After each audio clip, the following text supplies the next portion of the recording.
nuestro programa, nuestro segmento político, constituyente, en este segmento donde tratamos de conversar, ¿no es cierto?, de lo que está ocurriendo, también de la coyuntura, por supuesto, y lo que va a pasar en el plebiscito este 4 de septiembre. Estamos tratando siempre de conversar de la propuesta constitucional política de la República de Chile, ¿no, Monse? Y para eso siempre estamos con invitados, tratando de dialogar un poquito de lo que está pasando. ¿Cómo están? Hola, buenos días. Estamos bien, muchas gracias. Muchas gracias por estar en nuestro programa. Estamos junto a Ruggero Cocci, ex convencional, y estamos junto a Javier Couso, abogado constitucionalista. Yo creo que todos hemos visto un ambiente altamente polarizado estas últimas semanas. Javier, como constitucionalista con experiencia también comparada, después de una ciudadanía tan polarizada en torno a una constitución, ¿cómo uno puede pensar en un 5 de septiembre donde baje el nivel de conflictividad social, de discurso mutuo? ¿Son ambientes preelectorales que siempre se polarizan o estamos ante un problema más preocupante en nuestro país? A ver, la literatura en textos constitucionales siempre planteaba que eran momentos de gran tranquilidad deliberativa y que después venía en la política normal, la gente se exacerbaba los espíritus, pero la verdad es que siempre cuando hay tanto en juego, es natural que haya polarización.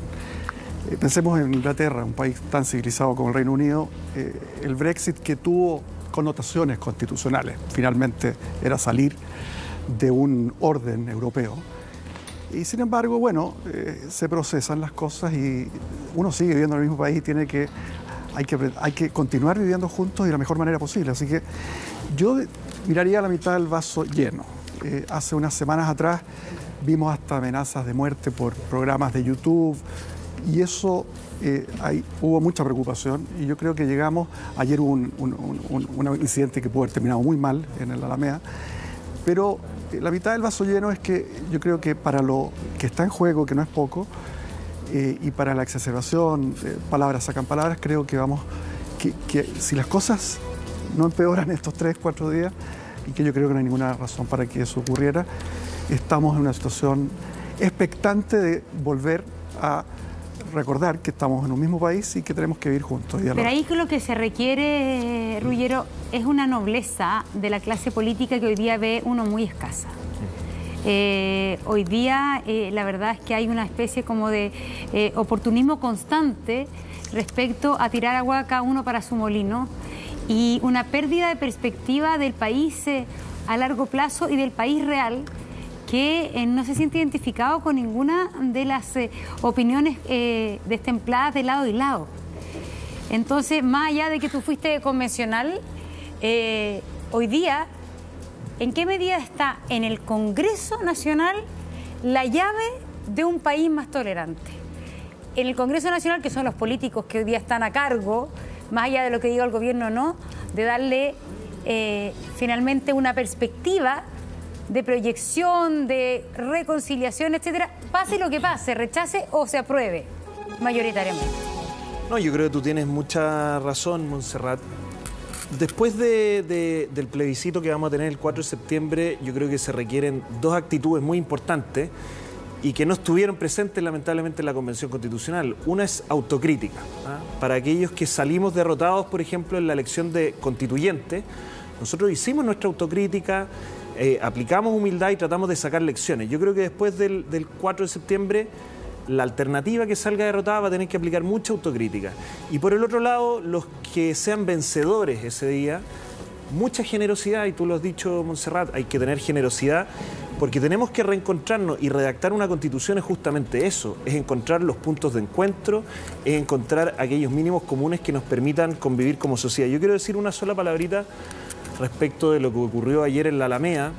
A mí me da mucha tristeza, encuentro lamentable que haya terminado con las agresiones que vimos todos nosotros.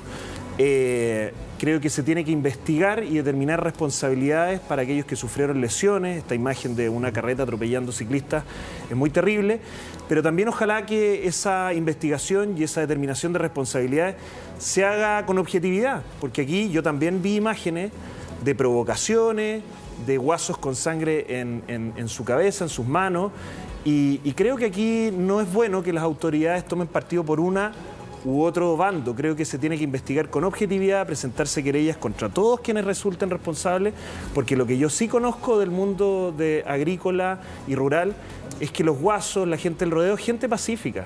El fin de semana estuve en un rodeo en Hijuela, estuve en Yayay el viernes en una manifestación absolutamente pacífica. Entonces yo encuentro lamentable que haya terminado esto así.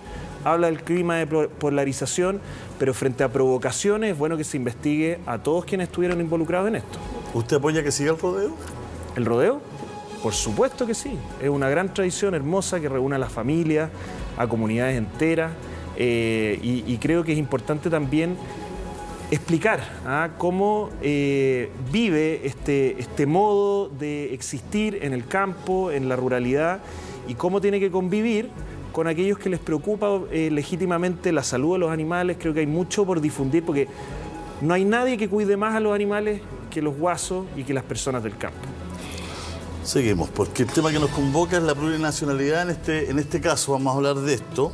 ¿Qué se propone? La propuesta de nueva Constitución establece que Chile es un Estado plurinacional. Eso significa que la eventual nueva Constitución reconoce oficialmente que en el territorio del Estado de Chile existen varias naciones. En el caso de Chile, estas naciones corresponden a los pueblos indígenas. A ver, ¿qué significa esto, Javier? Y después, Ruggero. A ver, la plurinacionalidad es una expresión relativamente reciente en la filosofía política. Yo diría que no tiene más de 30 o 40 años y fue acuñada básicamente para países que tenían, por decirlo así, naciones entendidas como tradiciones, culturas, historias, memorias en común. Un ejemplo, aunque no está en la Constitución, pero hoy día Wim Kymlicka lo aplica al caso belga, por ejemplo, valones y flamenco, o al caso suizo. Básicamente comparten un Estado, pero tienen memorias históricas suficientemente antiguas como y sentido de pertenencia para querer tener la voluntad de vivir bajo un mismo Estado, un mismo país para la ciudadanía, pero guardando alguna identidad nacional.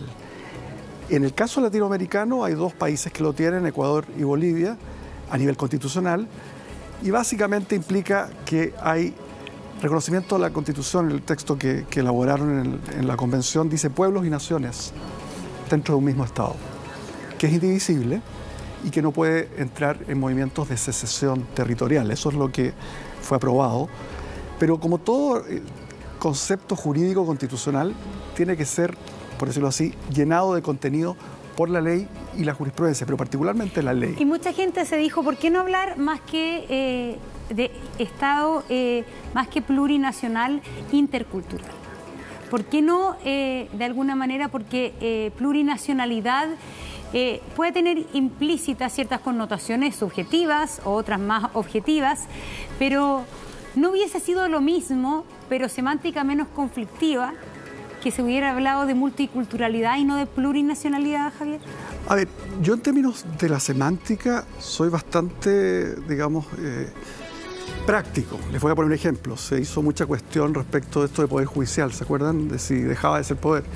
Y bajo la Constitución del 33 se llamaba de la Administración de Justicia y ahora se llama de Sistemas de Justicia. Y eso le impidió que todos los juristas del siglo XIX, Jorge Uneus, en fin, Lastarria, hablaran de poder judicial, a pesar de que el capítulo se llamaba de la Administración de Justicia. Más que los nombres, y puede ser que tengas razón, que todos los nombres a la gente pueden, digamos, moverle el piso, pero finalmente lo que a mí me parece práctico es ver qué implica la plurinacionalidad. Si se hubiera llamado multiculturalidad, ¿tendría o no sentido haber mantenido las mismas instituciones? Autonomía en las esferas de su competencia, es lo que, para sus fines particulares, es lo que el texto plantea. Una autonomía en una autodeterminación incluso, pero dentro de sus fines como nación y dentro del marco de la ley y la Constitución. Haberle puesto Estado multicultural y haber establecido las mismas, digamos, las mismas reglas del juego que se establecen, me habría parecido perfectamente razonable, ¿no? Pero eso es una cuestión muy personal. Yo no me tiendo a casar tanto con los nombres. Ruggero, para usted, ¿qué significa uno y otro nombre o la plurinacionalidad? No, yo creo que esto hay que analizarlo como las capas de una cebolla. Hay una primera capa que yo creo que hay bastante consenso en que tiene que haber un reconocimiento constitucional a los pueblos indígenas. En eso yo estoy de acuerdo. Desde la bancada de la cual yo participé hicimos una propuesta. Y ahí viene la primera discrepancia, que a nivel de principios nosotros proponíamos justamente que se reconozca a Chile como un Estado multicultural, porque son distintas las culturas que conviven en Chile, culturas indígenas y no indígenas, pero también la cultura, a propósito de lo que estábamos conversando, la cultura del campo, la cultura rural, la cultura urbana. Son distintas culturas que tienen que convivir armónicamente, pacíficamente. Por lo tanto, a nivel de principios, yo ahí tengo una discrepancia y pongo algunas dudas a propósito de si es o no conveniente reconocer un Estado plurinacional. Porque es cierto que en Europa existieron naciones que hoy día conviven dentro de un mismo Estado. Pero estamos hablando de verdaderas naciones, eran principados que tenían un rey, que tenían una administración estatal, que cobraban impuestos, que tenían instituciones. Y yo hago la pregunta, no soy historiador, pero ¿los pueblos indígenas en Chile eran naciones? Yo he escuchado historiadores por ambos lados y me da la impresión de que es un poco forzado hablar de que fueron naciones y que tenían instituciones parecidas a las de un Estado. Primera cuestión que yo pongo, que problematizo. Lo segundo es si no estamos forzando la realidad, porque hoy día en Chile más del 70% de quienes pertenecen a etnias indígenas viven en zonas urbanas, ¿ya? La población mapuche mayoritariamente está en la región metropolitana. Estamos mezclados en nuestras relaciones laborales, de familia, comerciales, y el Estado en general en Chile llega a todos lados, salvo quizás Temucuicui, donde hoy día tenemos un problema de seguridad, pero en el resto de las comunidades indígenas el Estado de Chile está presente. Entonces yo creo que es un poco forzar la realidad hablar de un Estado plurinacional. Y por último, en una última capa, yo creo que hay que analizar las reglas que se establecieron, que son ya propuestas concretas, que le dan contenido a este Estado plurinacional y que yo considero varias de ellas problemáticas. Las voy a mencionar nomás, pero el modo en que quedó regulada la justicia indígena, las autonomías territoriales, la restitución de territorios a través de una comisión presidencial que va a hacer este catastro de cuáles son los territorios que se va a expropiar, las cuotas de poder aseguradas en órganos políticos y técnicos a través de escaños reservados. Yo creo que las reglas también, cómo se hicieron, admiten mucha discusión y en mi personal visión creo que generan más problemas que soluciones. Vamos a... Un matiz nomás tenía con quizá una precisión. Sí. Deme solo un segundo para que usted, por favor, haga su matiz. Vamos a ir a un pequeño corte, un momento para no interrumpirlo en la mitad. Vamos y volvemos de inmediato. Javier, usted había quedado con la palabra, decía que tenía matices sobre lo que había dicho nuestro invitado. A ver, yo creo que es importante recordar y reconociendo que el grupo en que Ruggiero participó es la primera vez que desde la derecha escuchamos un reconocimiento a una deuda histórica. Es verdad que en Chile el Estado-Nación se constituyó en el siglo XIX, pero el informe de Patricio Aylwin, que Lagos encomendó en 2003, hablaba de cómo se constituyó ese Estado.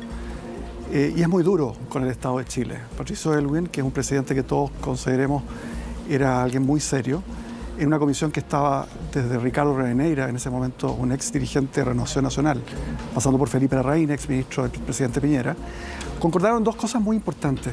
La asimilación fue forzada para crear ese Estado-Nación nuestro.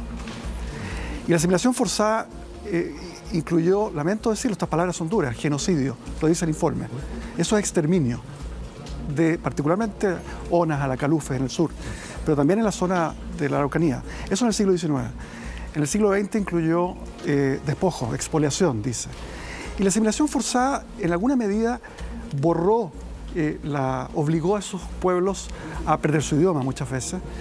Y entonces es una historia muy compleja. Acordémonos que la corona había incluso tenido parlamentos, una suerte de tratados internacionales casi, con los pueblos originarios. Muchas de esas mercedes de tierras fueron desconocidas por el Estado de Chile. Entonces, no es algo así como que tuvo la oportunidad estos pueblos, estas primeras naciones, como las llaman en el mundo anglosajón, de haberse constituido. Y el plurinacionalismo, en su mejor cara, digamos, busca justamente, manteniendo la unidad del Estado de Chile, la unidad territorial, prohibiendo la secesión, busca justamente dar cuenta de esa realidad. Hay lugares que, es verdad, lo que decía Ruggiero, por decirlo así, la nación mapuche está quizá más en zonas el pueblo mapuche, más en zonas urbanas que localizadas, pero en Rapa Nui es distinto. Ahí hay una localización muy precisa, geográfica. Entonces yo creo que lo importante, más allá, porque estamos hablando de estos aportes de una elección, el domingo que viene, más allá de quién gane, yo creo que se ha avanzado mucho. La declaración que hicieron el grupo de, creo que fueron 15 representantes. 16, sí. 16, perdona, me quedé con uno menos. De los 37 representantes de la derecha, que fue muy resistida. Recordemos, no hay una línea en la actual Constitución que reconozca, que diga la palabra indígena, o pueblos originarios, o primeras naciones. Eso no existe. Pero en concreto, a ver, hay 3 puntos que súper concretos porque no nos queda tanto tiempo. ¿Qué significa en la Constitución autonomía indígena? Ruggiero y luego Javier. Así, súper concreto, ¿cómo lo entiende cada uno? Sí. La idea de las autonomías territoriales indígenas es equiparable a lo que son hoy día los municipios. ¿Ya? A ese nivel está. Sin embargo, dentro de la Convención Constitucional no fue posible llegar a muchos acuerdos respecto de qué facultades iban a tener estas autonomías territoriales indígenas, así que buena parte de ello quedó delegado a la ley. El punto más controvertido es de qué territorio estamos hablando. Porque autonomía territorial indígena ya supone asignarles un determinado territorio. Y ahí creo yo que está la principal piedra de tope y problema, porque Chile ya lleva 25 años de una política de compra de tierra, donde se han invertido más de $1.000 millones, se han repartido más de 250.000 hectáreas a comunidades indígenas, y esas tierras, más allá de que están la mayoría improductivas, no han traído ni la paz ni el desarrollo, sobre todo en la zona de la Araucanía. Yo no considero que sea una buena medida. Creo que hay varios ejemplos de líderes indígenas que han sido alcaldes. El mismo Adolfo Millabur fue alcalde en su zona, y eso le da ya representación política a los pueblos indígenas donde quieran tenerla.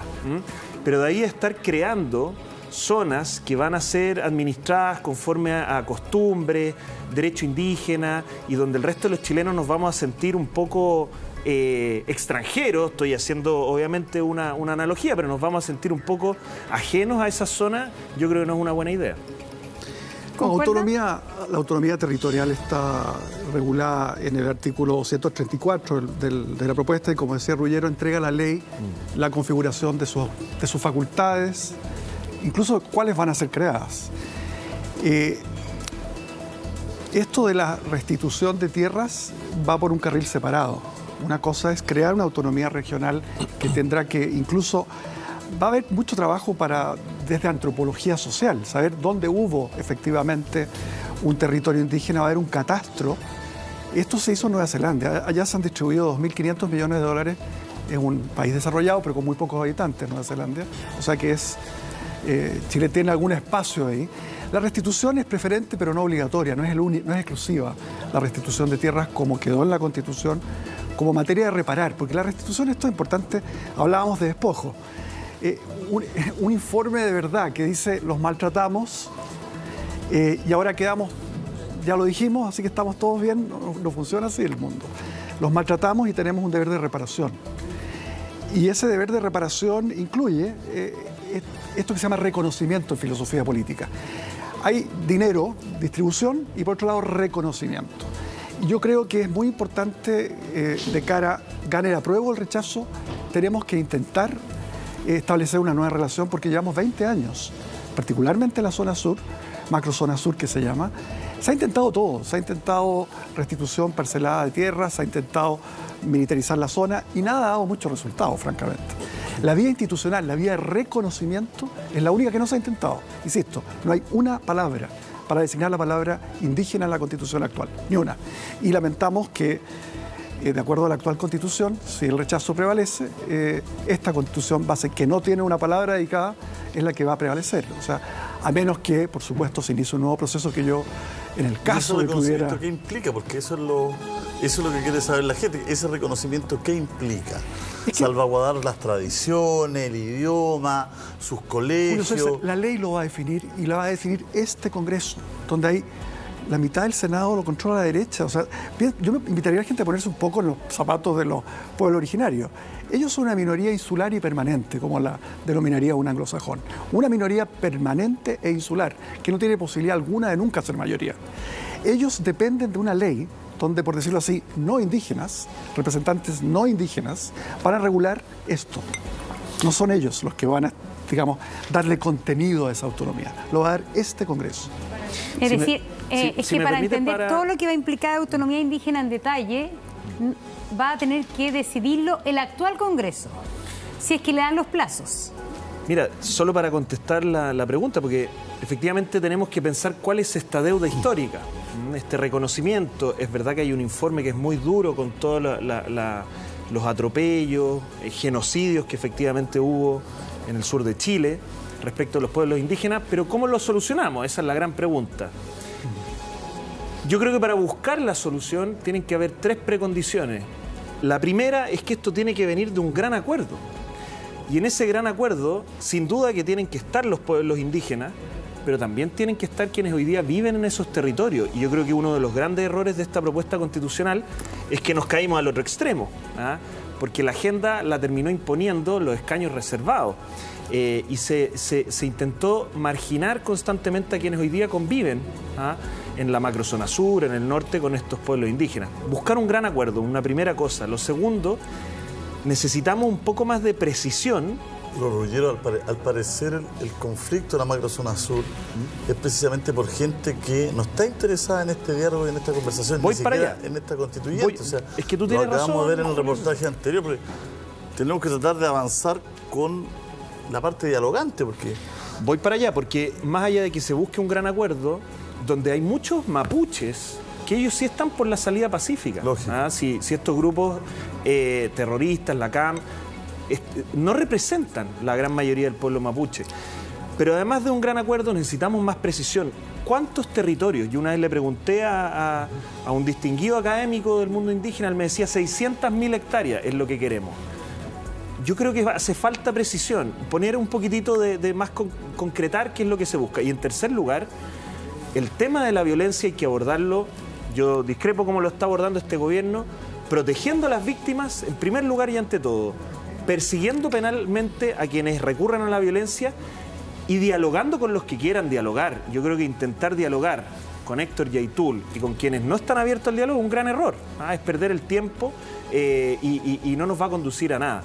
Pero yo creo que con estas 3 condiciones, sea en este Congreso, sea en una nueva convención constitucional, se puede avanzar en buscar un gran acuerdo y ir justamente reparando aquellas heridas que todavía están abiertas, generando paz en la zona para personas indígenas, para no indígenas, y por cierto que vamos a tener que perseguir a aquellos que recurren a la violencia, y eso es algo que no podemos eludir. A ver, yo creo que es muy importante, recojo el espíritu que plantea Ruggiero es el correcto. Yo creo que tiene que haber, gane quien gane, porque el que va a llenar de contenido esta ley va a ser el Congreso. Y ahí necesitamos un Congreso que trabaje de buena fe para implementar la nueva Constitución, si llegara a prevalecer el apruebo. Y necesitamos, esto no desaparece la problemática, digamos, del maltrato que reconocemos hoy todos, se le propinó a los pueblos originarios, un maltrato muy largo y muy sostenido. En alguna medida, esa frase anglosajona, sin justicia no hay paz, resuena, ¿no? Por algo, cuando uno tiene países que son justos, en general eso redunda en más estabilidad. Estoy pensando en nuestra región, en Uruguay, un país que no tiene estallidos sociales, por decirlo así. Pero efectivamente va a haber que ponerse a conversar y a dialogar. Yo creo que es avanzado, no sería tan... nuevamente quizá pecaré de mirar el vaso lleno. Yo creo que este proceso, con todo su ripio, logró visibilizar situaciones que antes, sobre las cuales no había consenso. O sea, hoy día yo no conozco a nadie del rechazo, puede que haya, pero que esté planteando que no debe haber reconocimiento constitucional a los pueblos originarios. Y por 18 años, después de este informe de verdad histórica, fue imposible que los representantes de la derecha en el Congreso accedieran a solo eso, una frase: se reconoce constitucionalmente a los pueblos originarios. Yo creo que se ha avanzado, hay que efectivamente insistir en el diálogo siempre, y yo creo que están dadas las condiciones. Yo creo que no todo el trabajo, Ruggiero, fue importante. Nos queda súper poquito tiempo cada uno. A ver, si es que, ¿por qué quedan 2 minutos? La restitución de tierras, más allá de que hay que hacer un catastro, etcétera, lo cierto es que el Estado de Chile, a partir de la vuelta de la democracia, ha invertido mucho en restitución de tierras. Hoy día, sin embargo, producto hemos visto cómo se ha agudizado el problema en la Araucanía. ¿Por qué sí o por qué no a cada uno la restitución de tierras podría traer más paz en el sur de nuestro país? Rullero y luego Javier. Yo creo que no es una buena solución, al menos el modo en que lo propone esta propuesta constitucional. Insisto, el catastro lo va a definir una comisión presidencial según las normas transitorias, donde está asegurados los cupos a los representantes de pueblos indígenas y otras personas que designe el presidente, dice la norma. Nuevamente refleja que se intentó dejar a un lado al resto de las personas que viven en esos territorios. Y yo creo que una restitución a partir de expropiaciones no va a ser una buena solución. Genera una incertidumbre enorme para aquellas personas que viven en territorios que históricamente fueron indígenas y además pone un incentivo a aquellos grupos que no están por la vía democrática, que no están por la vía institucional, a inmediatamente buscar al margen de la ley esta restitución. Las usurpaciones violentas en el sur son eso. Ellos utilizan el mismo lenguaje, hablan de recuperaciones, de restituciones de tierra, pero lo hacen por la vía violenta. Pero van a buscar, creo yo, una justificación en el texto constitucional y cuando los lleven a la justicia van a pedir que se los lleve a la justicia del Lonco o de la Machi, más allá de lo que después resuelvan los tribunales. Creo yo que vamos a apagar el fuego con benzina. Javier. A ver, la realidad que tenemos hoy día es bajo esta Constitución. O sea, todo lo que se ha hecho, creo yo, le ha faltado la parte de la reconocimiento y dar mínimos de autonomía interna. Plurilingüismo, reconocimiento de la lengua, la posibilidad de recuperar históricamente. En Nueva Zelanda también es una comisión presidencial que básicamente identifica tierras.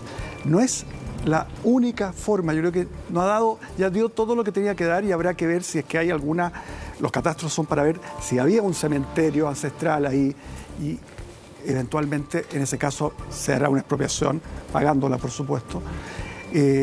Insisto, Nueva Zelanda con un quinto de nuestro territorio ha invertido cerca de 2.500 millones de dólares en restitución de tierras. Y lo ha hecho sin cambio constitucional, si también esto se podrá hacer también, pero no basta con restituir tierra, hay que restituir dignidad. Y la dignidad parte por reconocer que el otro existe, y hoy día en la Constitución no existe. Entonces me parece a mí que eso es lo clave de este proyecto.